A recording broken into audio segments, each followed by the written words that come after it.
በሉ ጋይስ ውሽምትና ውሹማ ታረቁ።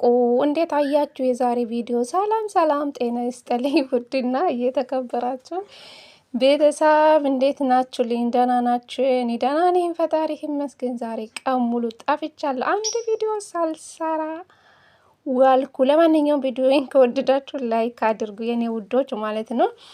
እንግዲህ ዛሬ ውሽምትና ውሽማ ታረቁ። እንዴት አያችሁ? እንግዲህ ከውሽማ ወደ ሚስት ተቀይራለች ማለት ነው። እንግዲህ መልካም የትዳር ዘመን ይሁንላችሁ በሉ ገስ በእውነት ምን እንላለን ታዲያ እንዴ? ከዚህ በፊት እኮ ዳቦ ሰጥታለች መሰለኝ ጋይዝ። ሩታ አትፈልጉም ምክንያቱ እሷ የጣለችው እሷ አነሰችው ማለት ነው። እና እንደፈለገችው ትጫወትበት፣ እንደፈለገችው ታድርግበት። እኛ ምን አገባን? ሩታዬ ካልፈለገች እኛ ምን አገባን? ህይወት ይቀጥላል። እሷም ደግሞ ልጇን እያሳደገች ትኖራለች። እንዴ ካለሷ ሩታ አትኖርም እንዴ? እውነት እሱ ለትዳሩ ክብር ቢኖር ዛሬ የራሱን ትዳር ፈርሶ ወደ ውሽምት አይሄዱም ነበረ። የጓደኞቹ ወሬ ሰምቶ መኖር የለበትም ነበረ። እሱ ግን ማቸም በሰው ወሬ ነው የሚኖረው። ልጁ ገና አልበሰለም ጋይስ። አዳራ ያላገባችሁ እንደኛ የበሰለ ወንድ ከ30 ዓመት በላይ ያለ ወንድ አግቡ። ጌታ ነው የምላችሁ። 20 ምናምን ቤት ያለ ወንድ አታገቡ እንዴ? ማኖ ከእንደዚህ ወንዶች የወንድ አልጫ ጋር መቃጠል ጮጋራችን ይቃጠላል። በእውነቴ ነው የምላችሁ ጋይስ። እና በጣም ያሳፍራል እውነት ለመናገር። ግን ደስተኛ ትሆናለች፣ እውነት ደስተኛ ትሆናለች ሄርሜላው ከዚህ ሰውዬ ጋር። ምክንያቱ ትዳርን አፋትቶ እኮ ነው ወደ ውሽምት እየሄደ። እሷም ደግሞ ባልና ሚስቶቹን አፋትታ እኮ ነው እሱን የቀማችው ማለት ነው። ግን ደስተኛ ይሆናሉ በእውነት። ይሄ ልጅ በኋላ ላይ ሲያድግ እኔ እንጃ አላቅም። አባቴ ነው ብሎ አባቱ የሚቀበል አይመስለኝም ልጁ ሲያድግ ማለት ነው። ራሱ ሲያውቅ 10 ምናምን ቤት ከደረሰ ልጁ ምን እንደምል አላቅም። በእውነቴ ነው የምላችሁ። ከእንደዚህ አይነት ፈጣሪ ይጠብቀን። እውነት ልጁ ገና አልበሰለም። ግን አይምሮ እንዴት ያስባል? ሰው እንዴት ካለ ሴት መኖር አይችልም? ከራሱ ጋር መሆን አይችልም? የእውነት የወንድ አልጫ የወንድ ልክስክስ እሱን አየው። ጌታ ነው የምላችሁ። አሸበር አላችሁ፣ አበጋዝ አላችሁ፣ አሸበር በሉ በቃ። እውነቴ ነው የምላችሁ። እና ሄርሜላ ዛሬ ለእሷ ሰርግ ነው ጋይስ። እንዴት እንደሆነች ናፍቀኸኛል የኔ አባት ማለት ጀምራለች። እድሜ ለሩታ። ሩታ እኮ ብዙ ነገርን አስተምራለች። አያችሁ የኔ አባት የኔ ቆንጆ ማለት ጀምራለች። የኛ ሰው በጣም አሽቃባጥ ነው። እንኳን ደስ አላችሁ ሄርሜላና አብርሽ ወደፊት። እናንተ በቃ የተመራችሁበት ቦታ ነው የምትመሩ። አሁን ምኑ ነው የምትደግፉ? ጌታ ትዳር ያፋቱ ሰዎችን ትደግፋላችሁ፣ ደስተኛ ናችሁ። ግን ዝሙት የምታበረታቱ ሰዎች እኔ ጤነኛ ናችሁ ብዬ አላስቡ። እኔ መቼም እንደዚህ ነገር ውስጥ ገብቼ አልደግፋችሁም። ጌታ ነው የምላችሁ። ይሄ እኮ ነውር ነው ጌታ። እንግዲህ ሄርሜላ ለሷ ሰርግ ነው። ባልና ሚስቶቹን አፋትታ የልጅ አባት የሆነ ሰው ባለትዳር የሆነ ወንድ አፋትታ ለራሷ አድርጋለች። ሩታም ደግሞ የተጨማለቀ ከማንም ሴቶች ጋር የተጨማለቀ ወንድ ባሌ ነው ብላ መቀበል የለባትም እንዴ! ስንት ዓመት ሙሉ ጮጋራ ለጥ አደረጋት እኮ ሩታ ከዚህ ሰውዬ ጋር። ምን በወጣት እሷ እንደተቃጠለች ነው እንደ ከሱ ጋር የምትኖረው። ዳክማት ነው በቃ ሩታ ከራሷ ህይወት ያስወጣችው ማለት ነው። እስኪ ከሄርሜላ ጋር ምን አይነት አክል እንደሚጓዙ እናያለን። ወይ 3 ወር በሉ ወይ 4 ወር በሉ። ቱ በሉኝ ቅድስት ቤተሰብ እናያለን። ድራማ ነው ይላሉ እንዴ? ድራማ በዚህ ልክ? አረ የፈለገ ድራማ ቢሆን በጣም ነው የሚያስጠሉ። እግዚአብሔርን ከማንም ሴት ጋር የተላላጠ ከሩታ ጋር ሊሆን። አረ መልካም የትዳር ዘመን በሉ።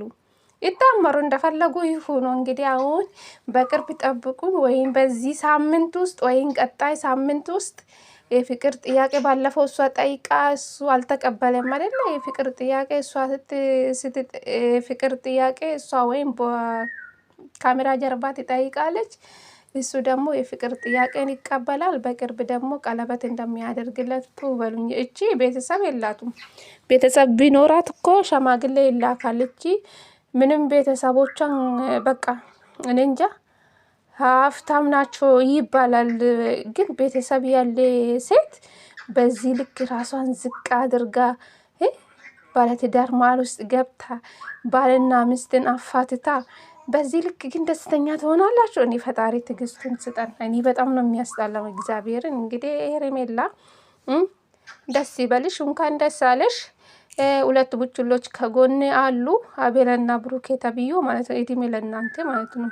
የሁለቱን ትዳር አፈረሳችሁ። እንግዲህ እናንተ ደስተኛ ትሆናላችሁ ብዬ አላስብም። መቼም አቤልና ብሩኬ ገንዘብ በሉ፣ ጥቅም ስላለ ነው በዚህ ልክ በሩታና በአብርሽ ትዳር ስለሚቀኑ አብርሽና ሩታን አለያዩና ከሄርሜላ ጋር አደረጉ። ይኸው በመጨረሻ ሩታና አብርሽ ደግሞ ታፋቱ።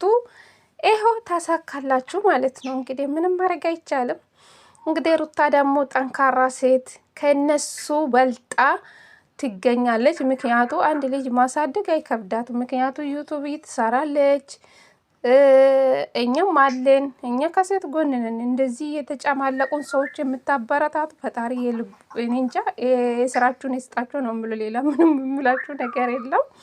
እንግዲህ ትላንትና ይቅርታ አልቀበልም ብላ ሄደች። ዛሬ አውቄ እኮ ነው አልቻልኩም እኮ በጣም ነው የምወድቅ፣ ናፍቀኸኝ ነበረ። ምን ተሰማ? እንግዲህ ሰሞኑ ጉራ በሉ፣ እንግዲህ ጉራ በሉ፣ ቤተሰብ ጠብቁ። ሮማንቲክ የሆነ ቪዲዮ ትጠብቃላችሁ። እንግዲህ ሩታን ለማቃጠል ሩታ መቼም አትናደደው ስለማትፈልግ ነው። በእጇ አስገብታ ነው አልፈልግም ብላ የለቀቀችው ማለት ነው። አብርሽ መቼም ለትዳር የሚሆን ልጅ አይደለም። እግዚአብሔር ነው የምላችሁ፣ ጠብቁኝ።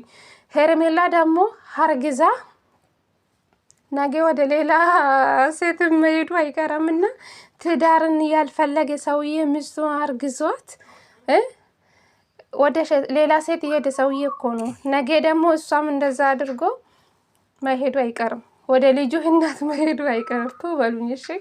ለማንኛው ከእንደዚህ አይነታ ወንድ ፈጣሪ ይጠብቃል፣ ቤተሰብ ማለት ነው ጋይስ። ለማንኛውም አይዛችሁ፣ አትናደዱ።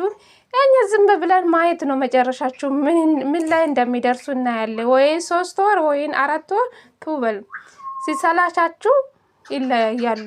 ወይን ሄርሜላ የሆን ነገር በማለት ትፈጥራለች፣ ወይን እሱ የሆን ነገር ይፈጥራል። ጠብቁኝ። በሚዲያ የመጣ ነገር በረካሪ የለም ጋይስ፣ መለያየታችሁ አይቀርም። ትውበሉኝ እሺ። እና ያለን ለማንኛው እስካለን ድረስ ፈጣሪ ብቻ ጤና ይስጠን እንጂ ማየታችን አይቀርም። እንግዲህ የዝሙት ተባባሪ እንኳን ደስ አላችሁ። ለማንኛው የማን ደጋፊ እንደሆናችሁ አድናቅም። እንግዲህ የውሽምት ደጋፊ ናቸው የምትሆኑ ማለት ነው። እኛ ደግሞ ከሴት ጎን ነን የምንሆነው። መቼም ሩታ ወደ ላይ ነው እንጂ ከሰው በታች መቼም አትሆኑ። ወደፊት ሩታ ማለት ነው። ሰምታችኋል። ለማንኛውም አቶ አበጋዝ ማለት ነው እንኳን ደስ አለክ አይደል? ዛሬ ውሽምትህ ናፍቃ ነበረ። ወዮ ወዮ ወዮ በሉ። ኧረ ያሳፍራል። እቺ ሴተኛ ዳሪ የሰውን ባል ቀምታ የራሷን ያደረገች ሴት ናት። ደፋር ማለት ነው። እኔ አፈርኩ፣ በሷ ቦታው እኔ አፈርኩ። እንግዲህ ያድርግልሽ፣ መልካም የፍቅር ዘመን ይሁንልሽ በሉ ዋጋ ሀሳቧን የፈለገችውን አገኝ በቃ የተመኛችውን ባል ነው ያገኘችው ማለት ነው። የተመኘችውን የናፍቃትን በቃ የራሷን አድርጋለች ማለት ነው። ከዛሬ ጀምረችው ፈታ በይ። እንግዲህ ምንም ማድረግ አይቻልም።